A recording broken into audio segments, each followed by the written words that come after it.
Muy buenas tardes, bienvenidos a 8 Magazine Ávila. Este es un programa abierto, en directo, hasta las 6 y un poquito les vamos a acompañar y son las 5 menos 20, bueno, algo más.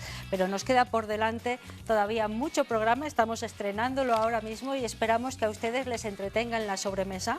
Si nos quieren ver también esta noche pueden hacerlo a partir de las 10, se lo voy a recordar a lo largo del programa. Bueno, uno de los asuntos que nos ocupan hoy tiene que ver con la justicia. Vamos a ver cómo se calculan las penas y para ello tendremos con nosotros a nuestro fiscal de cabecera, Óscar Barrios. Es uno, pero miren, todos estos también son para ustedes. Además, en nuestra sección dedicada al patrimonio hablaremos de la Alhóndiga de Ávila, para qué servía y dónde estaba. Jorge Díaz, arqueólogo y guía de turismo, nos lo contará. Tendremos tiempo también para conocer a la Guardia Civil más de cerca en nuestra sección de seguridad.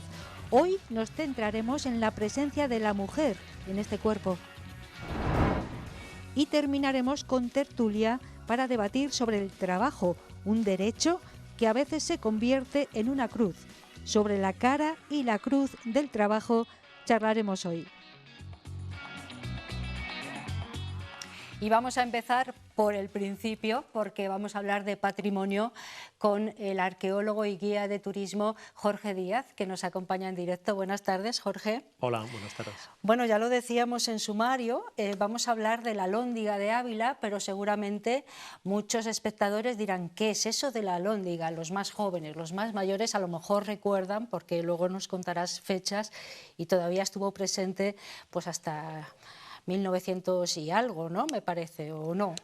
La demuelen antes, pero bueno, luego vale. quedan muros todavía iniciado el siglo XX. Sí. Vale. Bueno, sí.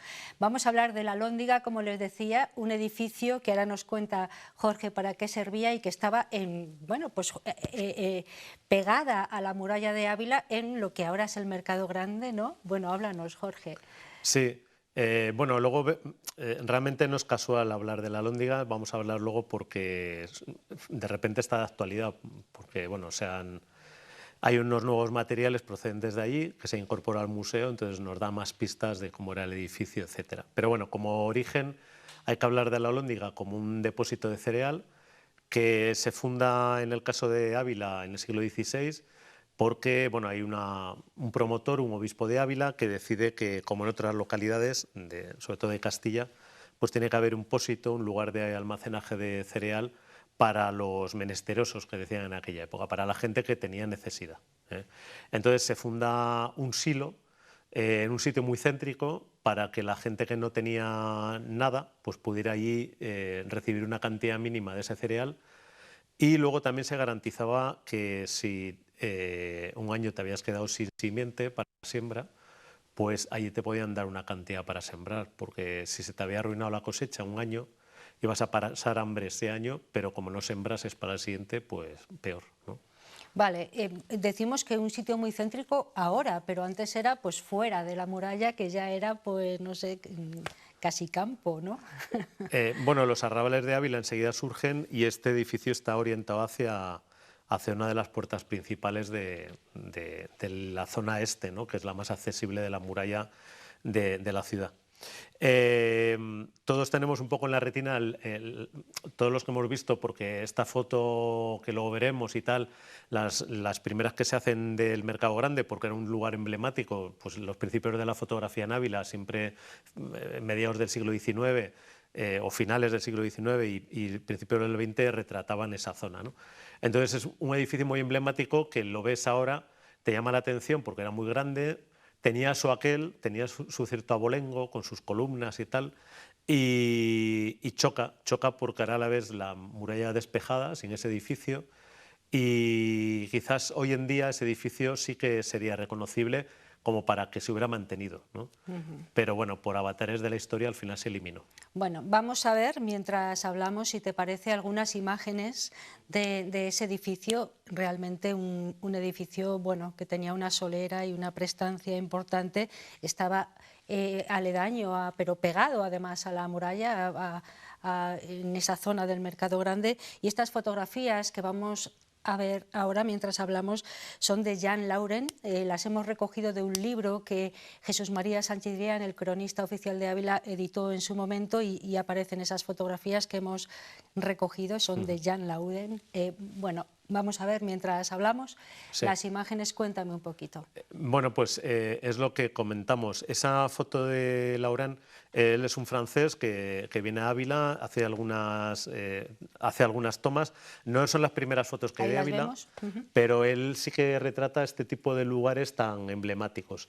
Hay que pensar que en estos momentos la fotografía era una exposición larguísima, de horas y horas, con un armatoste que ocupaba un carro entero. Entonces lo instalaban ahí, en este caso ahí en medio de la plaza, y lo curioso es que viendo el original o no a lo mejor reproducciones tan pequeñitas, llegas a ver gente que pasaba por allí, o sea o gente que había estado durante un tiempo expuesta y luego desaparecía. Entonces la foto original ves sombras de personas, pero claro, una exposición larguísima de horas, ¿no? Entonces ahí sí que vemos el edificio de la Alhóndiga, sí que se ve por detrás un edificio que estaba adosado como tal al torreón del lado izquierdo, y en principio estos edificios que se fueron adosando era de alguna forma obligatorio que dejasen un patio, pero había algunos que se lo saltaban y llegaban a adosarse casi plenamente a la muralla, ¿no? El caso es que aquí se ve cómo ese edificio, claro, que tenía ya sus 3 siglos amplios de vida, pues se le habían tapiado zonas, tenía los 3 escudos principales en la fachada, el de la corona, digamos, el del rey en el centro, y algunos de esos, lo que más nos ha quedado de ese edificio, después de su demolición, es esos escudos. Algunas de las columnas seguramente se reutilizaron, algunos capiteles que hoy en día se pueden ver todavía. Ahí en la calle San Segundo, en el jardín, todavía hay algunos relieves, algunas piedras. Pertenecen a la Alhóndiga. Sí, la mayor esas parte piedras sí. que encontramos ahí. Vale. El más emblemático es uno de los escudos, que es el de Ávila, el de Ávila capital, y que está en San Vicente.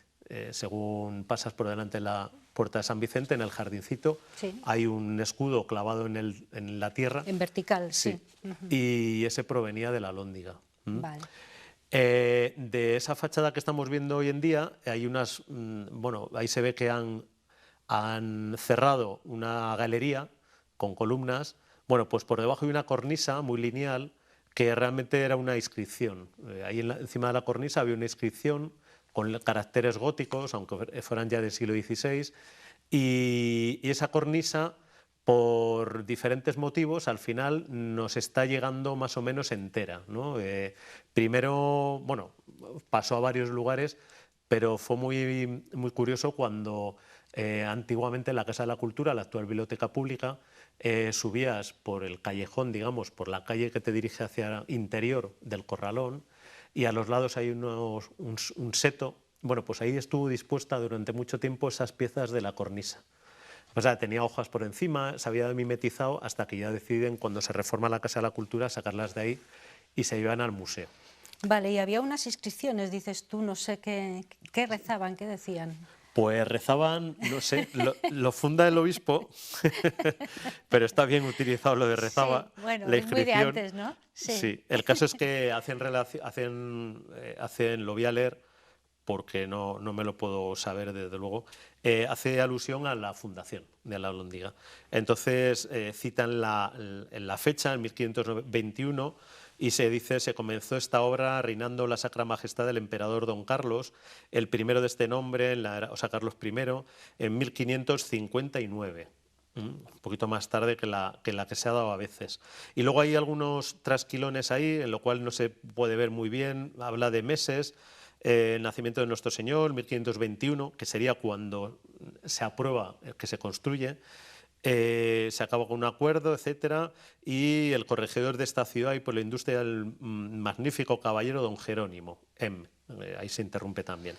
Bueno, pues esta inscripción que estaba en la Casa de la Cultura se lleva al museo, ahora está en Santo Tomé, en el depósito visitable. Luego había algunos otros trocitos de la inscripción que se han ido recuperando, y hace unos días, hace bastante poco, hace unas semanas, 2 fragmentos más que estaban en la catedral, se han llevado de nuevo para juntarlos con los otros, digamos, de nuevo al Museo de Ávila. Vale, vamos a poder ver un poco esas piezas que formaban parte de la Alhóndiga, que ahora están en el almacén visitable en Santo Sí. Tomé el Viejo, hemos dicho, Exacto. ¿no? Y que tú, pues como siempre, generosamente has hecho unos vídeos que nos has hecho llegar y vamos a Sí. poderlo ver mientras hablamos. Entonces, ¿era un silo y nada más o tenía algún poder político la Alhóndiga? No, era un lugar de almacenaje y tiene esa primera función, Vale. un poco de beneficencia, pero lo cierto es que luego, cuando ya ese uso a partir del siglo XVIII ya no tiene sentido, incluso antes, ya la alhóndiga se empieza a utilizar para otros fines. Ahí estamos viendo esas piezas que decíamos, ¿verdad? Sí, esa es, colocadas en orden, la inscripción de la que hemos hablado, de la cornisa. Vale. Rodríguez Almeida hace una reconstrucción de lo que esta que he leído es suya, esta transcripción, con algunos lapsus porque no se ha conservado algún tramo, o por lo menos no se ha todavía localizado, ¿no? Entonces, este trocito que estáis viendo al fondo es el último con el que está por detrás, Vale. que están ahora depositados allí. Ese pone corregidor, que más o menos se lee. Corregidor, se puede leer ahí en primer término. Entonces, falta ya poco, faltan pocos tramitos y es posible que se logren localizar en algún momento, que estén en algún sitio que a lo mejor pues no... O sea, es raro que hayan desaparecido del todo, Eso ¿no? te iba a preguntar, ¿cómo se desperdigaron tanto las piezas de la Alhóndiga? ¿Qué pudo pasar? Claro, Primero, ahí ¿cuándo fue... se vino abajo o cuándo decidieron echarla abajo? ¿Y qué pasó con todos esos materiales? Sí, cuando ya, desde un principio, aparte de Alhóndiga, empezó a tener varios usos, porque como eran de una titularidad municipal, como quien dice, pues el concejo, el Ayuntamiento de Ávila, lo utiliza para diferentes funciones. Llega allí a celebrar sesiones del ayuntamiento. Luego un fin que tuvo fue cárcel también, fue calabozo, fue cuartel, creo, de la Guardia Civil. Y en un momento dado, ya en sus últimos tiempos, se creó una escuela allí. Una escuela que nadie que estamos ahora vivos ha conocido, pero es del siglo XIX. La escuela estaba en muy mal estado, dice que atenta a la seguridad de los niños, entonces se hace un proyecto para recuperarla, se aprueba, pero al final no se hace. Entonces ya se colocan las escuelas en otros lugares de la ciudad, ¿no? Total, que ese es el momento un poco de impasse en el cual cae a manos privadas, parte de ella ya era manos privadas y al final se decide demoler. Entonces estamos hablando de 1882 aproximadamente, muy a final del siglo XIX, se decide eliminar el edificio como tal y desaparece. Es de ese momento que parte de la fachada, quizás por casualidades, pues la inscripción se lleva a un sitio, esa que hemos visto. Hay una serie de escudos que ya también hemos comentado, están por los jardines.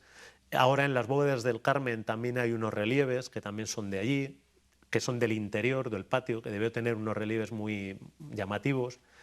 Y posiblemente columnas que han reutilizado en casas y tal provengan de ahí, ¿no? Provengan de la propia Alhóndiga. Estamos hablando de la Alhóndiga de Ávila, un edificio de 1521, al menos está datado ahí el momento en el que se decide hacerla, aunque luego, bueno, según esa inscripción puede ser hasta 1550 y algo, ¿no?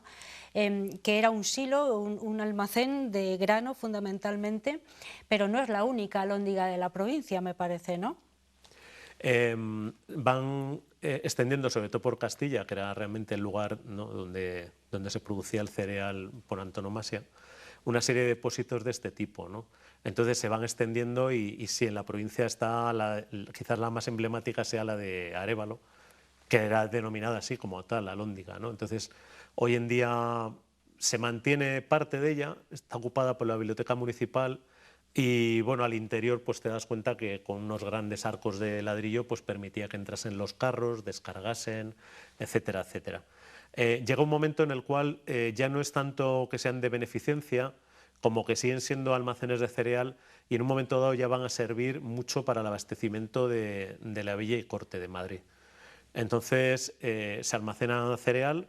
Cuando hay necesidad en Madrid, pues se llevan los carros y van abasteciendo a una población que cada vez es más grande. Esto no siempre se asimilaba bien.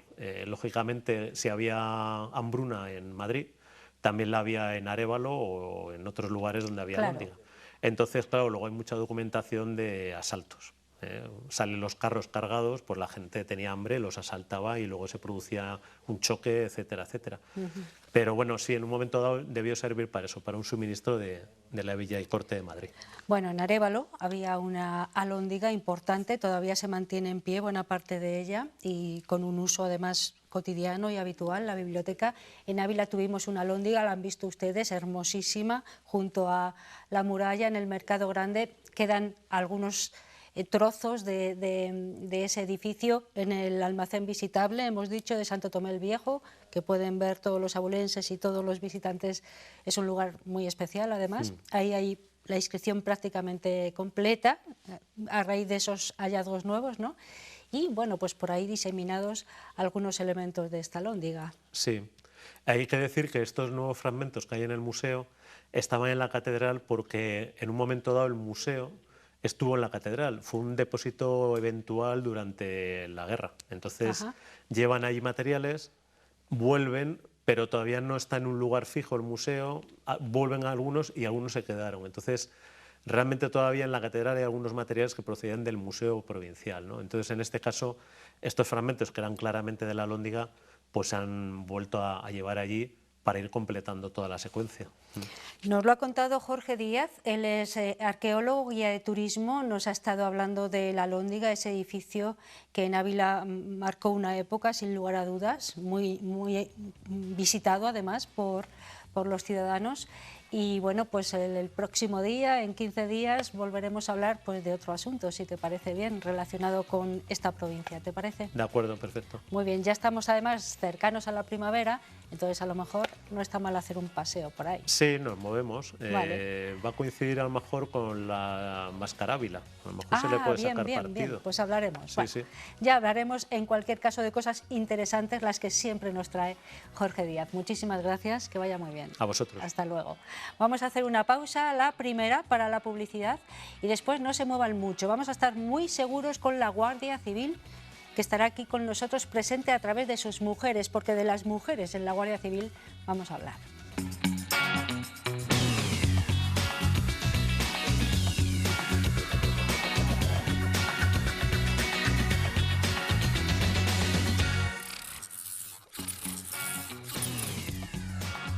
Ya estamos aquí. Después de los anuncios vamos a hablar de la Guardia Civil y hoy nos vamos a centrar además en la mujer, en la figura de la mujer dentro de este cuerpo de seguridad del Estado, de la Guardia Civil. Miren.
Algunas de ellas, de las que han visto aquí en este, bueno, esbozo de lo que es la mujer en la Guardia Civil, algunas de ellas están hoy aquí con nosotros en directo en este plató, porque vamos a hablar de la mujer en la Guardia Civil. Ahora mismo me estaban comentando estas 3 mujeres guardias civiles que en España aproximadamente un 9% de los guardias civiles son mujeres. Todavía es un número pequeño, pero teniendo en cuenta que hace no demasiados años la mujer todavía no se había incorporado a la Guardia Civil, es un logro que poco a poco va consiguiendo que la mujer se abra camino también en este ámbito. Nos acompaña Sandra Saucedo, que es la portavoz de la Guardia Civil en la Comandancia de Ávila. Sandra, buenas tardes. Buenas tardes, de nuevo, encantada Gracias de tenerte por contar aquí. Con nosotros una vez sí, más. Hoy nos has traído a 2 compañeras. Hoy vengo muy bien acompañada. Muy bien acompañada, efectivamente, porque tenemos con nosotros a Marta Torres, que es Hola. cabo de intervención de armas. Hola, buenas cabo tardes. primero, además, Eso es, ¿no? sí. Bueno, ya tienes ahí un puesto de relevancia, habrá muchos hombres por debajo de ti, ¿no? Bueno, algunos. Luego hablamos.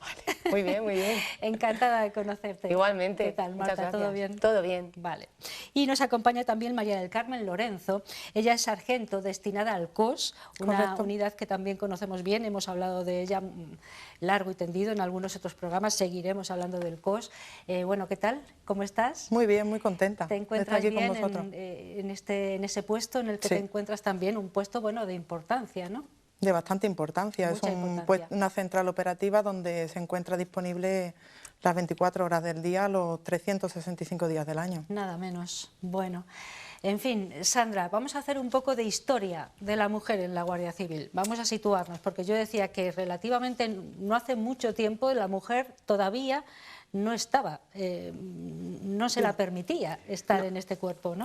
Pues realmente nos tenemos que remontar al año, no sé si 1948 o 1950, pues con la creación de la figura de matronas de la Guardia Civil. Estas mujeres en su mayoría eran viudas y huérfanas del cuerpo y prestaban sus servicios en unidades especialistas fiscales en aduanas, pero tanto marítimas como terrestres. Y principalmente su misión era cacheos, lo que se conoce como registros, pero a personas de su mismo sexo. Luego, en cuanto al acceso de la mujer a la Guardia Civil, no fue hasta el 22 de febrero cuando quedó regulado el acceso efectivo de la mujer a la Guardia Civil. ¿Y estamos hablando de qué año, perdón? 1988. Fíjate. O sea, Febrero de 1988, sí. Vale. Mediante la aprobación de un Real Decreto Ley, el 1/1988, que permitía el acceso a las mujeres a acceder a las pruebas para la incorporación al cuerpo en igualdad de condiciones que los hombres. Bueno, con ello quedó garantizado la igualdad de derechos y oportunidades entre hombres y mujeres, pues, para que se pudieran desarrollar profesionalmente. Luego, finalmente, en marzo se publicó la primera convocatoria del cuerpo en la que se admitieron a mujeres. Se presentaron un total de 2.197 mujeres, de las que 197 consiguieron una plaza, pues, para realizar el correspondiente curso de formación en la Academia de la Guardia Civil de Baeza, en Jaén, integrando de esta forma la primera promoción de mujeres a la Guardia Civil. Luego, en lo que se refiere al ascenso de las mujeres, no se permitió hasta 1999 que las mujeres pudieran acceder a la escala de oficiales de la Guardia Civil. Hasta 1999. Casi, bueno, sí. Sí. Vale. Luego esta escala, pues, está compuesta, para que os hagáis una idea, de los cargos de coronel, teniente coronel, comandante, capitán, teniente y alférez. Casi hasta pleno siglo XXI hemos tenido que esperar, ¿no? Vale. Sí. Luego, de momento, todavía y aún no tenemos a una mujer coronel, pero no tardará. Y no ha sido hasta el año 2020 cuando doña Silvia Gil ha logrado ser la primera mujer teniente coronel, pero al mando de una comandancia de la Guardia Civil. Bueno, eso es un relato muy breve, claro, de la historia de la mujer en la Guardia Civil, que es muy reciente por lo que me decías. Pero bueno, Marta, ¿cuál es la situación actual de la mujer en la Guardia Civil? Pues bueno, actualmente hablábamos de porcentajes, somos un 9% aproximadamente. Como efectivos totales a nivel nacional somos 78.183, de los cuales 7.056 somos mujeres. que bueno, aunque es una cifra quizás no en comparación pequeña, de las 197 que iniciaron, pues yo creo que estamos haciendo un gran trabajo y que poco a poco pues iremos sumando. Sí, sí, un poco equiparando, Eso ¿no? es. Eso es. Las fuerzas, digamos, ¿no? Sí. Y, bueno, no sé, llegar a la paridad es algo todavía muy complicado, ¿no? Pero bueno, sí que por lo menos que la mujer que lo desee tenga ese acceso, ¿no? Para Eso es. Bueno, y las medidas de igualdad, porque supongo que todo esto, el que se vayan Conlleva. incorporando, Carmen, mujeres al cuerpo de la Guardia Civil, requiere también, pues Correcto. eso, poner en marcha unos programas, ¿no? de igualdad, ¿no? Correcto, de hecho actualmente la Guardia Civil consta con un plan de igualdad que se implantó en el 2014, estableciendo líneas de actuación en materia de igualdad de género y no discriminación. También se cuentan con medidas para facilitar la conciliación de la vida laboral y familiar, acciones de formación y sensibilización para prevenir y erradicar lo que es la violencia de género y fomentar la igualdad en el ámbito laboral. Y también contamos a día de hoy con la promoción de igualdad en el acceso a puestos de responsabilidad. Bueno, sobre el papel todo eso está bien, pero luego es complicado, ¿no? El día a día, de eso vamos a hablar, pero en primer lugar, por ejemplo, el año pasado, ¿cuántas mujeres quisieron acceder a la Guardia Civil y bueno, cómo fue ese proceso? Bueno, el año pasado para ingresar en la escala de cabos y guardias se presentaron un total de 6.304 mujeres, lo que supone un 29,75% del total de los aspirantes. Lograron acceder 447 de ellas, por lo que actualmente un 26,75% del alumnado son mujeres. Aquí me gustaría destacar pues que es la mayor cifra en una promoción de la Guardia Civil desde la aprobación del acceso a la mujer en el año 1988. Me lo apunto, 1988, ahí al lado, hasta ese año la mujer no podía acceder a la Guardia Civil, me parece importante. Bueno, y ahora mismo en Ávila, ¿cuántas mujeres guardias civiles hay?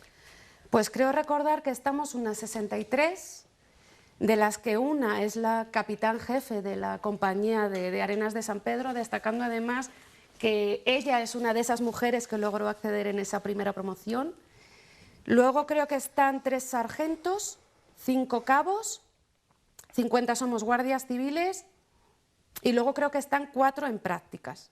Bueno. Y estamos distribuidas tanto en la Comandancia de la Guardia Civil de Ávila como en los 29 puestos que pertenecen a las compañías territoriales de Arévalo, Arenas de San Pedro, Piedrahíta y Cebrero. Bueno, como no hace mucho tiempo se celebró el Día de la Mujer, también queríamos hacer ahí un reconocimiento a las mujeres guardias civiles. Vamos a poder ver algunas imágenes de vuestras actuaciones, pero Marta, ¿cuánto ha ganado el cuerpo con la presencia de la mujer? Pues yo creo que bueno, la presencia de la mujer es esencial en la Guardia Civil. Sobre todo a nivel operativo, yo creo que tenemos que resaltar que hay unidades en las que nuestra presencia es imprescindible. ¿Por ejemplo? Pues por ejemplo unidades de seguridad ciudadana o equipos mujer-menor, para la hora de, pues yo qué sé, grupos como información. Se hace muy importante el papel que tenemos, puesto que hay funciones que solo podemos realizar nosotras a la hora de hacer un cacheo a una mujer, o bueno, pues es importante también la asistencia que podemos dar a las víctimas de violencia de género. Hay una empatía quizá mayor, ¿no? Yo creo que sí. O sea, que y es de hecho fundamental. nos solicitan. Claro, nos claro. solicitan. Es fundamental, ¿no? El papel que es como ocupan. si se sintieran como más comprendidas. Claro. Bueno, Carmen, tú decidiste acceder a la Guardia Civil ¿hace cuánto tiempo? Cuéntame. Pues hace 14 años. 14 años. Sí, hace 14 años. En mi familia no hay nadie que sea Guardia Civil, tengo un hermano que es Policía Nacional, pero la única componente de Guardia Civil soy yo, mi familia, y decidí acceder a esta institución principalmente, y lo que siempre me llamaba la atención era el espíritu benemérito que le caracteriza a esta institución que represento. El ayudar a los demás, correcto, ¿no? El servicio a la ciudadanía. Y en esos 14 años que llevas en el cuerpo de la Guardia Civil, ¿te has reforzado en ese sentimiento? Sí, porque hasta hace un año, como bien he dicho antes, que vine destinada aquí a Ávila, a la Central Operativa de Servicios, los 13 años restantes siempre he estado en seguridad ciudadana, en la calle. La verdad que la labor principal mía ha sido seguridad ciudadana. Tú eres del sur, ¿verdad? Sí, soy Por de el Cádiz. acento, ¿eh? Y en Ávila llevas un año. En Ávila. ¿Qué tal te tratamos? Estoy encantada de Sí. estar aquí, sí, la verdad es que sí. Bueno, Marta, ¿tú cuántos años llevas? Bueno, hemos dicho que Carmen además es sargento destinada al COS, que Sí, después correcto. hablaremos un poco de tus funciones. Tú, Marta, ¿cuánto tiempo llevas? Pues en- este año voy a hacer 21 años, que 21 entré, años. sí, en la Guardia Civil. Y bueno, pues lo que me llevó a opositar es que, bueno, mi padre era guardia civil y siempre lo he vivido muy de cerca y siempre quise ser guardia civil y ese es el motivo fundamental. Luego es cierto que la labor social que hacemos es muy importante y reconforta el trabajar de cara al público. O sea, que desde bien joven lo tenías claro. Sí, sí, lo tenía claro. Y ahora estás en intervención de armas. Sí, estoy en la intervención de armas. Que, Y bueno, eres he de cabo decir- primero, que sí, eso, bueno, te ha llevado soy un cabo tiempo. primero y he de decir que tengo una sargento, o sea, que nuestra unidad, aparte de otras dos compañeras más que están en unidades territoriales, componemos el total del 25% de componentes. Ajá. Así que, nada, bueno, Bueno, ahí estamos- estáis bastante sí, sí. equilibrados. Eso es. Y Sandra es portavoz, además, de Guardia Civil en Ávila, ¿no? Entonces, bueno, el dar voz al cuerpo de la Guardia Civil también es un reto, ¿no? Para mí, aparte de ser un reto, es una labor muy importante porque si no se nos ve, no se nos conoce y no sabe qué hacemos, la sociedad en general no sabe qué hacemos, ni qué trabajamos, ni cómo ayudamos. Entonces, para mí es una labor fundamental que tiene la Guardia Civil y el expresar y dar a conocer a la ciudadanía que estamos aquí. ¿Cuántos lo que años necesite. llevas, Sandra? Pues este año voy a hacer 18 años y me pasa como mi compañera en la Cabo Marta, que siguiendo la trayectoria familiar, pues para mí ha sido siempre una vocación. Mi padre es guardia civil, mi abuelo era guardia civil, mis tíos, tengo tíos y primos guardias civiles también y la verdad es que a mí la Guardia Civil siempre me ha gustado mucho porque una de las cosas que a mí me llenan también es ayudar a los demás. Esa satisfacción que queda después de haber ayudado a alguien es muy bonito. Sí, cuando salen las cosas bien, ¿verdad? Y Es a muy veces bonito. cuando no salen bien, pero has trabajado y te vas... Cuando no salen bien, pues se intenta mejorar. Sí. Carmen, tú eres sargento, o sea que Sí. bajo tu mando habrá unos cuantos hombres. Tengo subordinados, correcto. Cuéntame cómo se lleva eso, Todos cómo son lo chicos. llevan ellos y cómo Pues lo llevas llevan, tú. pues la verdad que bastante bien. De hecho, Sí. soy la única mujer en la unidad, son todos hombres, y tengo la gran suerte de tener muy buenos compañeros, muy buenos subordinados, compañeros y jefes. Bueno, y destacando la figura del gran jefe al mando de la comandancia que tenemos, que aparte de, bueno, más que un jefe, es un líder para mí, porque la palabra convence, pero el ejemplo es lo que verdaderamente arrastra. Sí. O sea, en ese aspecto estoy muy, muy contenta. Me Estás tratan contenta. con mucho cariño mis compañeros. Bien, me parece muy bien. ¿Cuáles son tus labores en el COS? Mis labores, como ya he dicho, la central COS es la central operativa de servicio, que es una unidad desde donde se gestionan y se distribuyen cualquier tipo de incidencia que hay en la provincia de Ávila. O sea, desde ahí distribuimos lo que son las patrullas, desde un auxilio a un ciudadano, a un rescate, cualquier incidencia que nos entre lo distribuimos desde ahí, desde la central operativa de servicio. Y tú estás al mando de un grupo, ¿no? Estoy porque nuestra unidad va por turno. Es una unidad que está 24/7, los 365 días del año, y evidentemente vamos por turnos, rotando. Cuando yo estoy en mi turno, soy la jefa de sala, claro.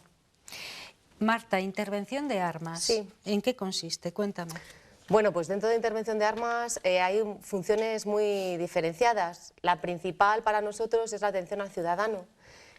Por nuestras dependencias pues pasa toda la provincia de Ávila que tenga licencia de armas, para renovar, para solicitar la petición de licencias, los depósitos, pues todo ese tipo de cosas pasa por intervención de armas. Aparte está el equipo de inspecciones del que formo parte y nos dedicamos pues al control de armas, explosivos y pirotecnia, que es una labor muy importante también, a grosso modo. Sí, sí, a grosso modo, Porque porque es hay, muy hay amplio. mucho, claro, Sí, hay sí, mucho sí, ahí sí, sí. de qué hablar.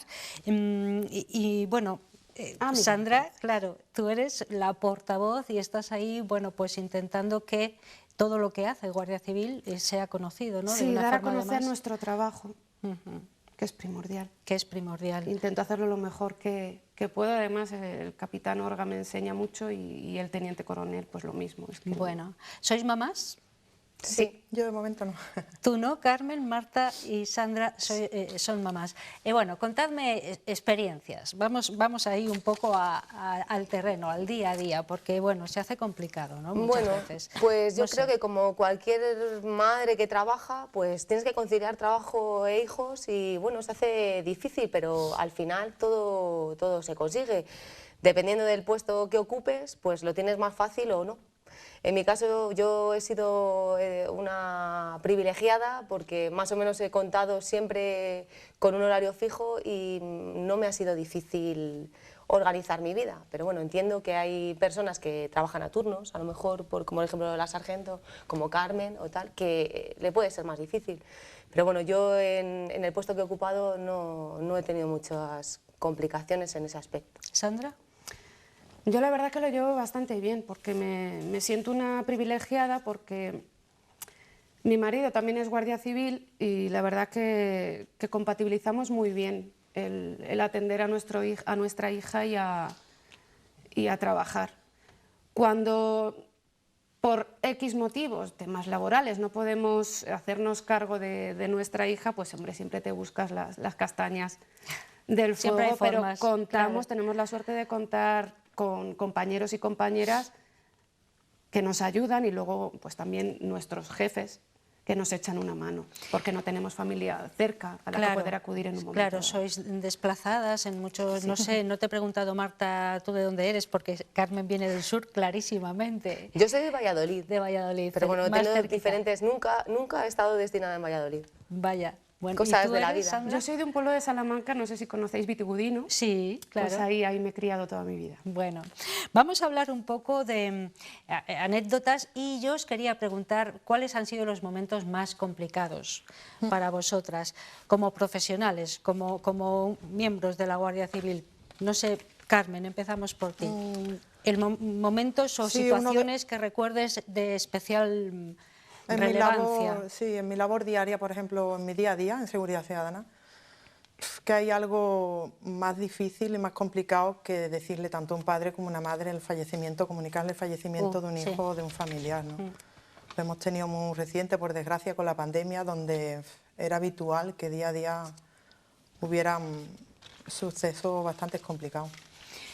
Sí, la verdad, un trago tremendo, Marta. Pues yo creo que lo más difícil es cuando ves a la gente sufrir, que cuando trabajas, o sea, cuando tienes esta profesión, muchas veces, pues, como decía Carmen, alguien que fallece o gente que sufre pues, porque su hijo está enfermo y yo qué sé, pues cualquier situación conflictiva que pues O alguna la tienes situación que de vivir. riesgo personal también, ¿no? Sí, Puede bueno, ser. a mí sobre todo lo que más me afecta es cuando ves a la Los gente demás. sufrir a un extremo, pues que por una situación que les desborda. A mí eso es lo que casos concretos que de verdad he empatizado y he sufrido yo también, solo de ver lo que estaban viviendo en ese momento.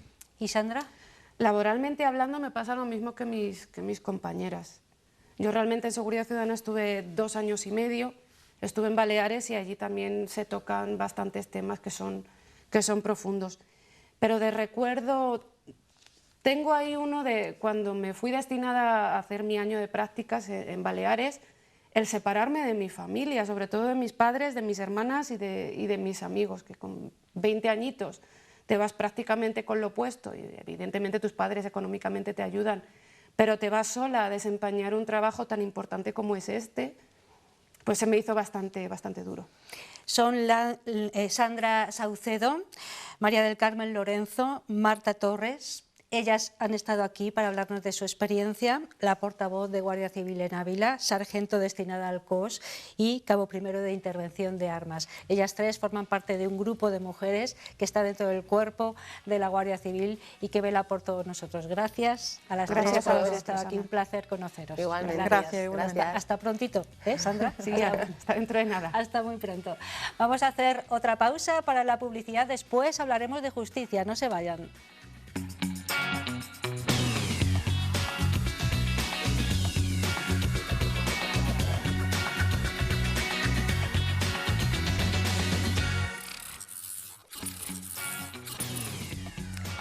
Ya estamos de vuelta después de la publicidad, después de los anuncios. Vamos a hablar de justicia. Está con nosotros el fiscal de Ávila, Óscar Barrios. Buenas tardes, Hola, Óscar. buenas tardes, Gracias Ana. por estar aquí en A ti. directo para explicarnos un poco Vale. cómo se resuelve la justicia y cómo se trabaja en este ámbito que a veces se nos escapa al común de los mortales. Pues sí, ¿eh? sí. Porque bueno, a veces es complicado. Hoy vamos a hablar además del cálculo de las penas. Muchas veces hemos hablado de las penas en esta sección, en este programa, pero no nos hemos parado a profundizar en cómo se calculan esas penas. Primero, vamos a hablar de los términos, el cálculo y las Vale. penas. ¿Vale? Vale, es lo que se llama la dosimetría penal, que suena a que te tengas que tomar una a la hora de cada comida, pero no, es la manera de calcular las penas fundamentalmente por el objetivo que tienen, y es la proporcionalidad. El que existan unas reglas para calcular las penas se debe precisamente a que las penas deben de ser proporcionadas a los hechos, de tal forma que se tengan que tener todas las circunstancias que rodean el hecho para poder imponer una pena proporcional al hecho cometido. De ahí las reglas que se establecen para poder determinar las penas. Es cierto que existe una libertad a la hora de elegir la duración de la pena e imponer la duración de la pena. Libertad que se limita a través de la necesidad de tener que justificar por qué se impone una pena y no se impone, por qué se impone una pena en una duración y por qué no se impone en otra duración. ¿De acuerdo? Porque evidentemente las horquillas de pena que establece el Código Penal se establecen para algo, para que se pueda recorrer todo ese tramo de pena e imponer la que se considera en cada momento la más adecuada a todas las circunstancias que rodean O sea, el que hecho. sospechamos que el cálculo de las penas es un trabajo complicado en algunos Es complicado porque hay muchas reglas que determinan qué penas a imponer, pero dentro de esas penas siempre hay un margen de posibilidad, porque lo que se establece con esas reglas son horquillas de penas, de tal manera que no es lo mismo imponer la pena en su grado mínimo que en su grado máximo. Todo ese recorrido es necesario que se justifique y se fundamente. Vamos a ver cómo se llega a ese cálculo y algunos ejemplos para que sean más fáciles. Ese Sí. cálculo de las penas. Las penas no son más que los castigos, porque alguien ha cometido un delito. Efectivamente, Vale. eso es. A partir de ahí, pues una vez que se solicita una pena o se da lugar en una sentencia a la imposición de una pena, como digo, existen unas reglas. En primer lugar, es importante señalar que las penas determinan muchas cosas. Determinan, por ejemplo, cuál es el procedimiento a seguir y cuál va a ser el órgano de enjuiciamiento, porque en función de las penas el procedimiento que se sigue es uno y el órgano de enjuiciamiento es otro. Para calcular esto siempre se considera cuál es la pena en abstracto. Un ejemplo, el delito de robo está castigado con una pena de 1 a 3 años de prisión. Siempre a la hora de de observar la pena, nos vamos a la duración máxima, en este caso son 3 años. Esos 3 años nos van a determinar qué órgano es el competente y qué procedimiento se debe de seguir para poder enjuiciar un hecho de esa naturaleza. Una vez enjuiciado, hemos escuchado en muchas ocasiones que, por ejemplo, se impone una pena en la mitad superior, en la mitad inferior, una pena superior en grado, inferior en grado. ¿Qué significa eso? Pues es la aplicación de esas reglas para llegar a la pena adecuada en función de las circunstancias. Sí, hemos oído eso de en su mitad superior, inferior, inferior en grado, superior Eso en grado, es. y también eso de 1 año y 1 día. Vale. ¿Qué es esto del día? Vale. ¿O 2 años y 1 día? Sí. O, en fin. Sigo con el ejemplo del robo. El robo, delito castigado con pena de 1 a 3 años de prisión.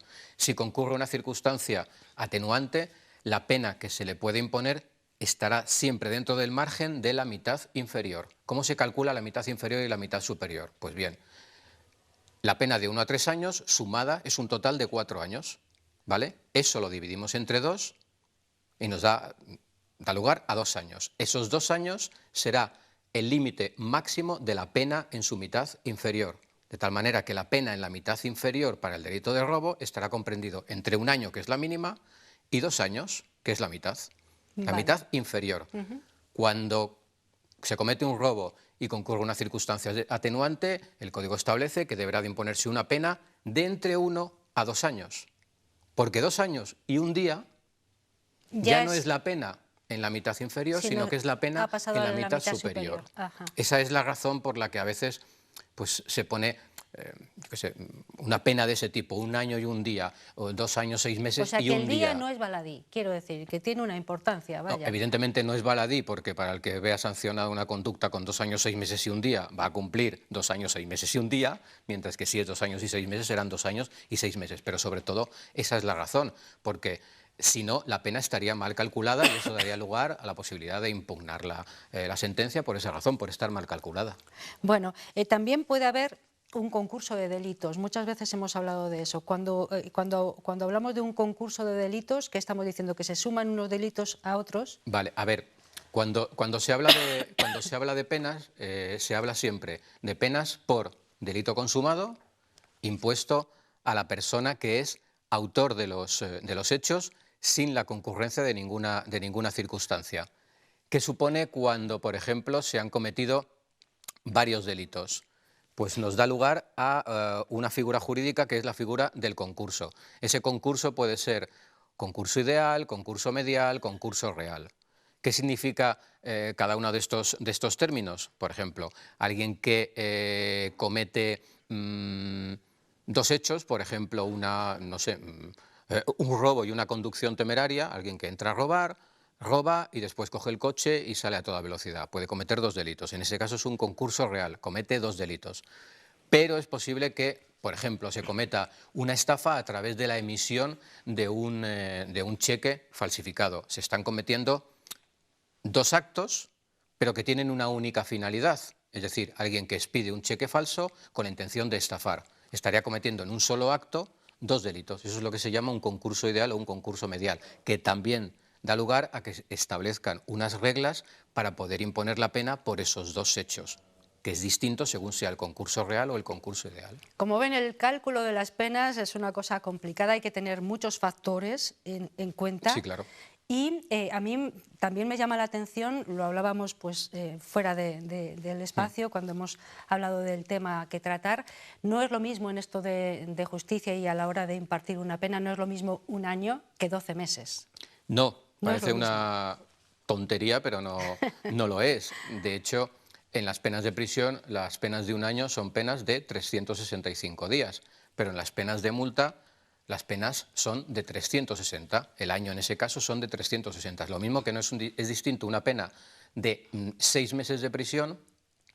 No hay penas de medio año, pero imaginemos que hubiera penas de medio año. No es lo mismo 6 meses o 12 meses de prisión que 1 año.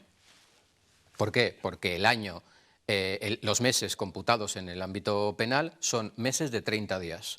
Mientras que Siempre, el año... sea el mes que sea. Claro, sea el mes que sea. Pongamos, yo que sé, la imposición de una pena de multa. No se sabe cuándo se va a empezar a cumplir. No sabemos si va a empezar a cumplir en febrero, va a empezar en marzo o va a empezar en octubre. De esa manera los meses son todos equivalentes, se compensan unos con otros. Y eso sí, el día en el ámbito penal, en el ámbito de una pena de prisión, se completa o se computa en su totalidad, de tal manera que alguien que entre a cumplir una prisión a las 8 de la tarde no saldrá a las 8 de la tarde de la finalización de su condena, ese día se computará por completo. Bueno, hay delitos que prescriben, delitos fundamentalmente que pueden prescribir y cuando depende, entiendo, del tipo de delito del que estemos hablando, ¿no? Claro. La prescripción es, por así decirlo, una especie de garantía para el sujeto que está sometido a un procedimiento de que no se va a mantener el procedimiento eternamente. La ley establece una serie de plazos durante los cuales habrá de enjuiciarse y sancionarse esa conducta. También hay otra categoría que es la prescripción de penas una vez que el delito esté sancionado. Pero hablando de la prescripción de los delitos, significa que durante el plazo que establezca la ley en función del delito y de la pena que lleve aparejada ese delito, esos hechos deberán de ser investigados, enjuiciados y sancionados. La duración, evidentemente, varía en función de la pena. Por ejemplo, para penas de hasta 3 años de prisión, los plazos de prescripción son de 5 años. Es decir, una vez cometido un delito, una vez que se sabe que se ha cometido un delito, hay un plazo de 5 años para que ese hecho se enjuicie y se condene. Si, transcurrido ese plazo de tiempo, no se ha investigado, no se ha enjuiciado, el asunto se archiva por prescripción, de tal manera que no se puede enjuiciar. ¿Y la prescripción de una pena cuándo se produce? La prescripción de una pena, Que no de un delito. que no sino- de un delito, sería en aquellos casos en los que ya el hecho ha sido enjuiciado, Sí. se ha dictado una sentencia, se ha impuesto una pena. Pues también la ley exige que esa pena se cumpla en determinado periodo de tiempo. Es decir, que la Administración de Justicia haga todas las labores oportunas para que durante ese periodo de tiempo la pena que se ha impuesto a ese sujeto sea cumplida.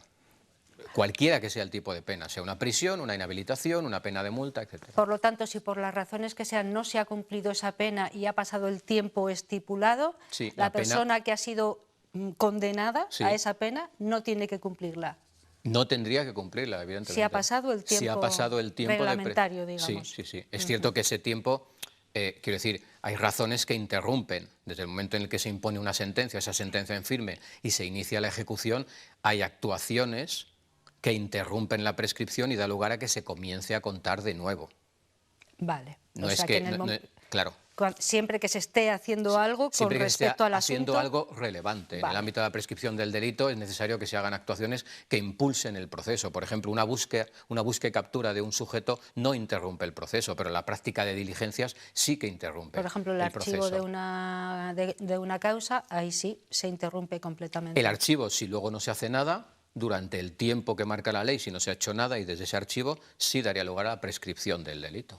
¿Puede una persona ser condenada por el mismo delito en otra ocasión? Quiero decir, o si ha cumplido una pena o no la ha cumplido, tal y como estamos hablando ahora, porque bueno, ha habido dilaciones o por el asunto que sea, no se puede volver a enjuiciar a esa persona por el mismo delito, ¿no? No, no se puede volver a enjuiciar.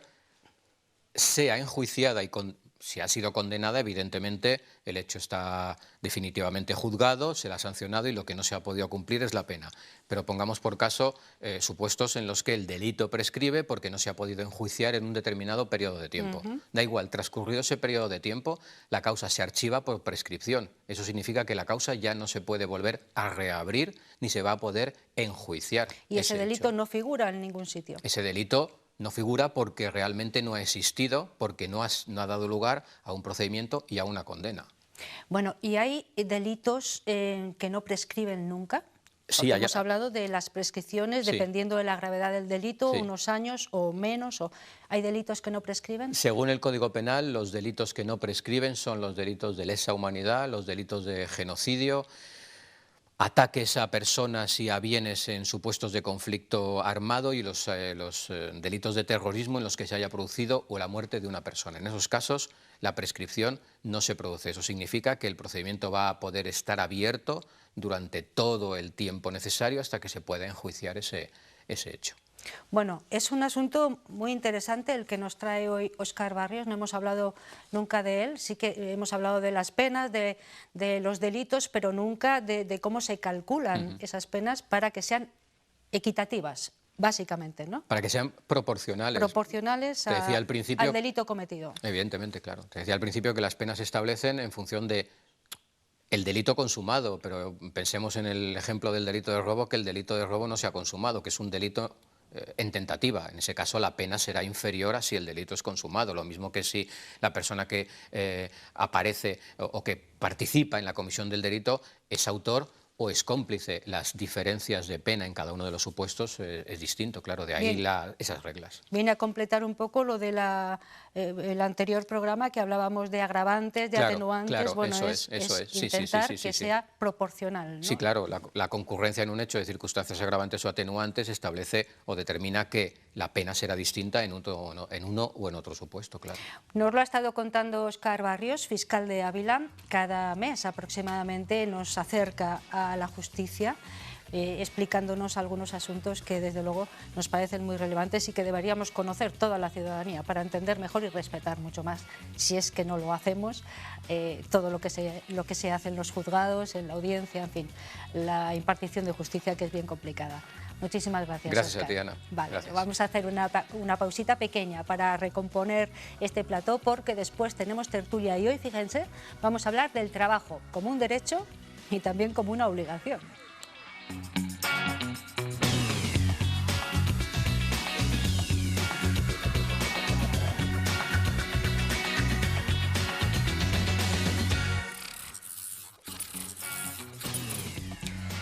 5 minutos nos quedan para llegar a las 6 y unos poquitos más de tertulia. Hoy andamos muy deprisa con todo porque hemos empezado un poquito más tarde el programa, perdónennos ustedes. Ahora es tiempo de tertulia y vamos a hablar del trabajo, fíjense.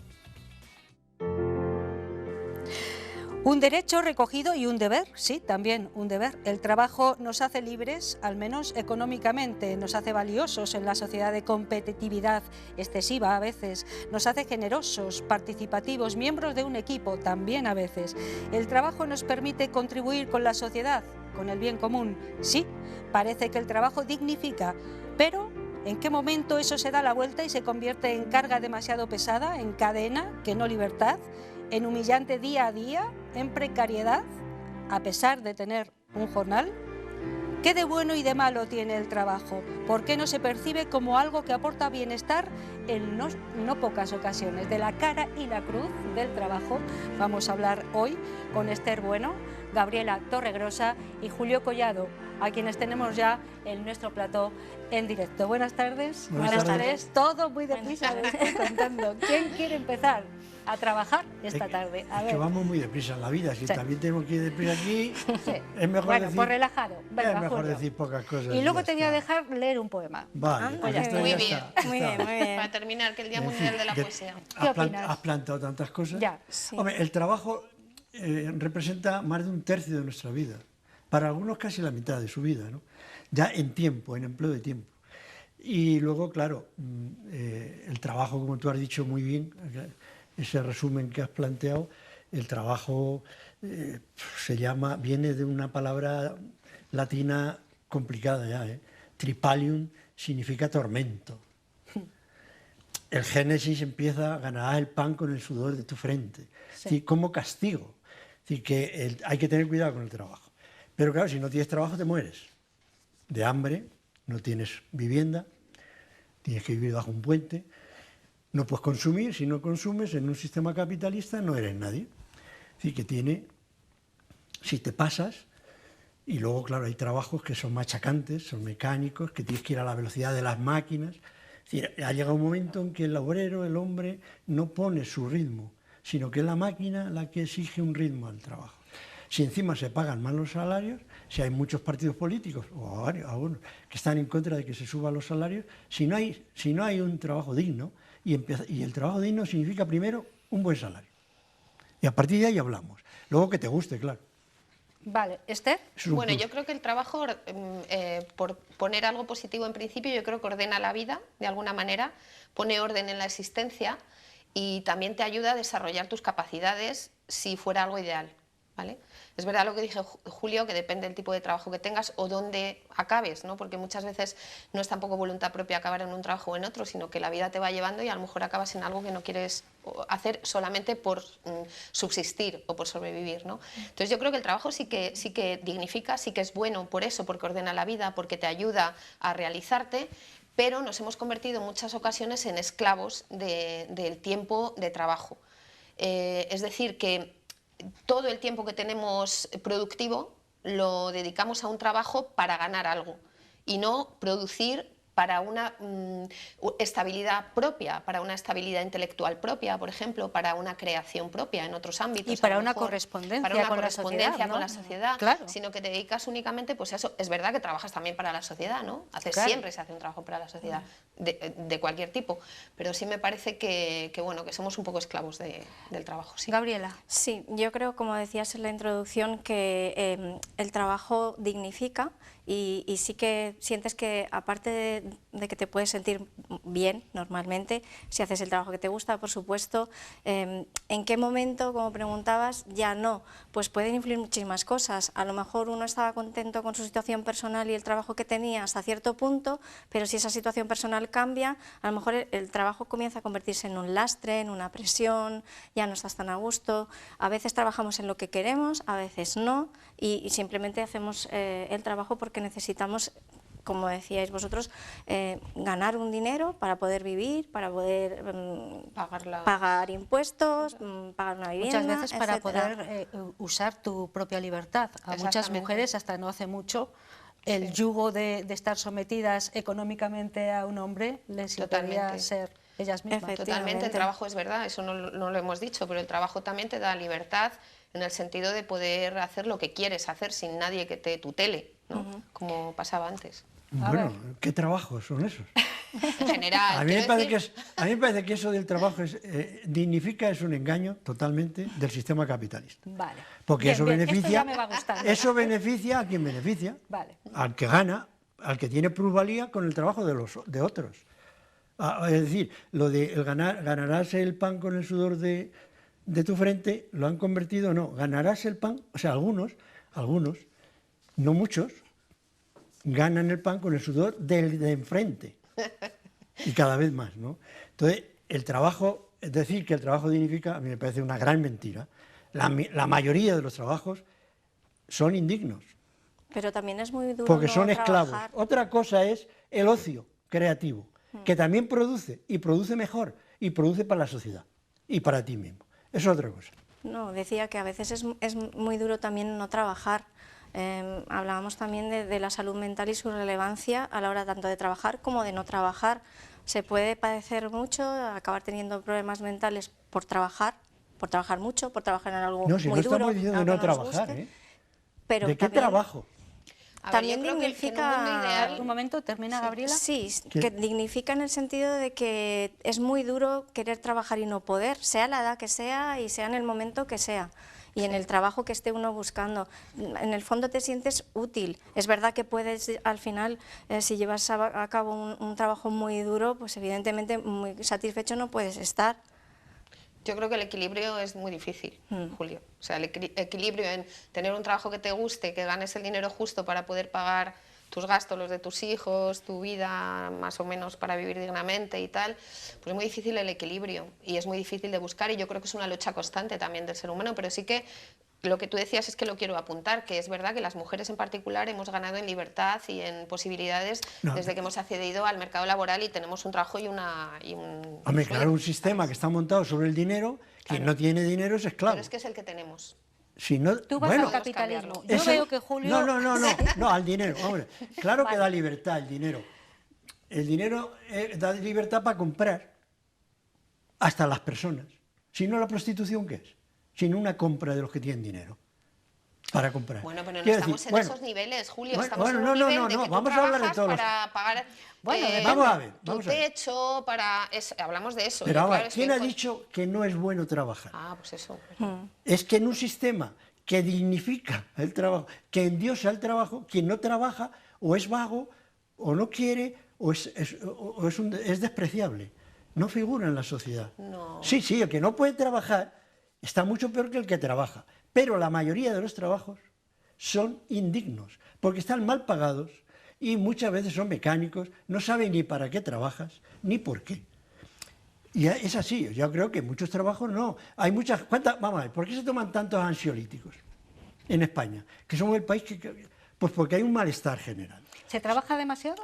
Yo creo que se trabaja demasiado. El jornal, quiero decir. Esta Sí. tarde decía yo a una persona, digo, mira, ¿sabes lo que estoy pensando?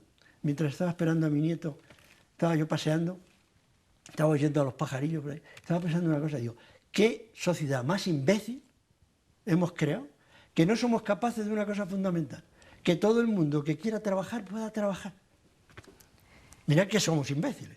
Nos quedan 4 minutos, se nos pasa el tiempo porque ha sido muy Muy cortito, os rápido, pido tenemos- perdón a los tenemos tres. que retomarlo en Ser, la vamos a hacer próxima. una ronda porque luego yo quiero que el último minuto nos lea un poemilla. ¿no? Lo he prometido y así tiene que ser. Bueno, Vamos yo a creo ver. que ya, como es muy rápido, yo creo que es verdad lo que dice Julio, que mucha gente trabaja en lo que no quiere y que un poco el cauce que hay que seguir con nuestros hijos o con la gente que tenemos más joven alrededor, pues guiarles un poco para que encuentren un trabajo que realmente les dignifique y les haga sentir bien, ¿no? Creo que eso sería como el ideal un poco. Puedas vivir de algo que te gusta. ¿Es tu caso? Sí, la verdad es que sí. A ver, yo tengo 56 años, he pasado muchos avatares en mi vida, muchos cambios de trabajo y tal, pero al final he encontrado un camino que me encanta, ¿no? Mi trabajo, sí, la verdad. Gabriela. Pues yo, para así como minuto final, sí que me gustaría pues reflexionar sobre el hecho de que nos pasamos gran parte de la vida trabajando, que tenemos que tratar de ser lo más felices posible en el trabajo, dar oportunidades o tratar de buscar las oportunidades y bueno, nosotros nos jubilamos dentro de nada, nos jubilaremos a los 67 años en Francia. Con suerte, perdón. Con suerte. Cierto. Sí. En Francia, por pasar de 62 a 64, mirar la que se ha preparado. La que se está liando. Pero bueno, eso abriría otro debate mucho más porque nosotros extenso. somos mucho más, en eso somos mucho más comedidos y contenidos. Bueno, todo llámalo se contagia. X, llámalo X. Todo se contagia. Julio. Hombre, yo tengo que decir que yo personalmente... Bueno, tú estás jubilado, así sí, que fenomenal. Y sigo haciendo lo que me gustaba y lo que me ha gustado. O sea, yo he tenido esa gran suerte. ¿eh? Eso es una suerte. Trabajar siempre en lo que más me gusta, que es la enseñanza. Eso no suele pasar. Como Dios me lo pasaba. Yo realmente no iba no lo sentía como trabajo, es que yo me lo pasaba bien, es un placer, ¿no? Entonces, por lo tanto, yo... Sí, porque hay trabajos no remunerados también claro, que también dignifican y que nos hacen Pero lo que no trabajar puede bien. ser es que se viva para trabajar, ¿eh? Hay que trabajar para vivir, es decir, el mínimo. Y lo demás debe ser ocio creativo para estar... Sí, así lo entiendo yo. Pues hablando de creación, sí. Julio, venga, saca ese cuadernillo que tienes ahí. Bueno. Vale, vamos a terminar hoy nuestra tertulia con un poema de Julio Collado, luego ya les digo adiós, pero primero vamos a escucharle. Es que hoy es el Día Internacional de la poesía. De la poesía. Sí, señor. Y entonces vamos a hacer esta noche no iba a decir un homenaje, no, un recordatorio contra la guerra. Y este poema dice así: a una niña, Ucrania. He visto esta mañana tus lejanos ojos y tu mirada perdida entre los muertos cascotes de lo que fue antes tu hogar. He visto tu pelo asustado por los bombardeos y tu palabra muda por el miedo que llenó tus oídos, tus ojos y tus dientes. Dicen las crónicas que has olvidado las dulces palabras aprendidas en la escuela. Mamá, papá, yaya, pan, agua. He visto en tu cuerpo pequeño la terrible presencia de la guerra, la ira y el furor de los que hace poco fueron tus vecinos. Y por eso maldigo la guerra con las palabras que tú no puedes decir porque te las han robado. ¿Cómo dormirán tus muñecas si no las acunan tus brazos? Esta mañana te he visto, niña Ucrania, de mirada perdida, mientras aullaban los ciegos tanques con sus falos lanzando semen asesino, y he temblado por ti, pequeño gorrión, solo, mudo y perdido. En mi comodidad, anodina y lejana desde la ciudad amurallada, solo espero que acabe tanta crueldad y tú vuelvas a tus libros y a tu escuela para recuperar las palabras perdidas y gritar y reír y jugar en el patio al corro de la patata, mientras una canción de cuna sustituye el sórdido rugir de los obuses. Pues en el Día de la Poesía, Julio Collado ha puesto el final a esta tertulia reducida hoy, en la que hemos hablado del trabajo como base y de muchas cosas más, pocas para las que tenían que haber surgido, pero bueno, gracias Esther, gracias Gabriela, gracias Julio por haber estado aquí, gracias a ustedes también por habernos acompañado un día más y habernos aguantado hasta el final. Mañana tenemos otra cita a partir de las 4:30, les esperamos aquí en 8 Magazine Ávila en riguroso directo, si nos quieren ver esta noche también. Hasta entonces, cuídense mucho y sean todos lo felices que puedan. Adiós.